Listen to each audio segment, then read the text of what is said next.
सर्वांना चला, सकाळची अशी गोड सुरुवात झाली होती. घरातली सगळी कामं आवरली होती. आज ऑफिसला सुट्टी होती. सुट्टी म्हणजे काय हो, संडे होता म्हणून आज ऑफिसला सुट्टी होती. मला जायचं होतं आज बारशाला. मग आली होती आईकडे. मला कुठेही जाओ पण जागा काही भेटत नाही. गाडी असो किंवा ऑटो असो, मला जागा भेटतच नाही. मला नेमकी जागा भेटते आणि सगळ्यांकडे म्हणजे कोणाच्या तरी मांडीवर बसून यावं लागतं. मी आज आली होती आईच्या मांडीवर बसून.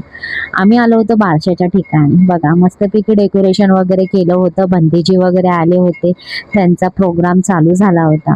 म्हणजे सगळ्या विधी चालू झाल्या होत्या. त्याच्यानंतर तो प्रोग्राम अटेंड केला मस्तपैकी. काही फोटोज व्हिडिओज असे प्रकारे शूट केलेले आहेत. छान प्रोग्राम झाला बारशाचा.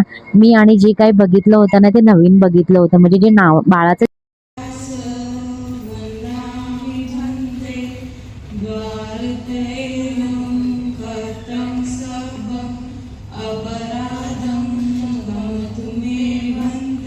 जे असे वंदना वगैरे घेत होते, सगळं वंदना वगैरे घेऊन झाल्या होत्या. त्याच्यानंतर बघू शकता हे असं नाव ठेवण्यात आलं होतं बाळाचं. म्हणजे मस्त हे केलं होतं त्यांनी. मी हे पहिल्यांदा बघितलं होतं. त्यांनी असे फुलाने टॅप टॅप टॅप टॅप त्या ह्याच्यावर फोटोवर केलं होतं आणि मग तो फोटो एकदम म्हणजे क्लिअर दिसला होता आणि खाली नाव लिहिलं गेलं होतं. बाळाचा ना फोटो मस्त त्यांनी ड्रॉ केला होता. खूप छान वाटलं हे सगळं बघितल्यानंतर. अशा पद्धतीने वैज्ञानिक दृष्टिकोन त्या काळामध्ये गॅलिलिओनं दुर्बिणीचा शोध लावला आणि सत्य शोधून सांगून दिलं की हे सत्य आहे. गॅलिलिओला त्रास झाला, गॅलिलिओला वेदना झाल्या, गॅलिलिओला शिक्षा झाली, तरी पण आज ते सत्य समोर आहे की नाही. पृथ्वी सूर्याभोवती फिरते का, सूर्य पृथ्वी फिरतो हे तेव्हा ह्या लोकांना खूप वेदना झाल्या.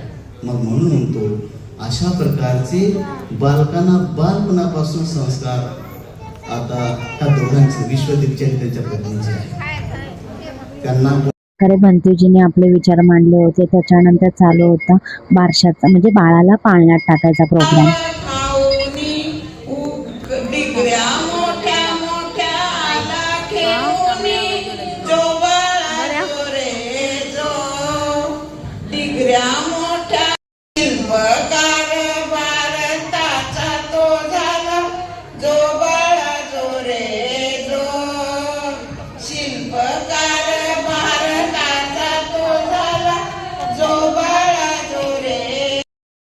आपला पाळण्यात वगैरे टाकल्यानंतर मग आम्ही निघालो जेवण्यासाठी. बघा आमची परी किती निव्वळ मस्तपैकी त्या सोफ्यावर बसून जेवण मम्मीला एन्जॉय करू देते. चला तर बाय.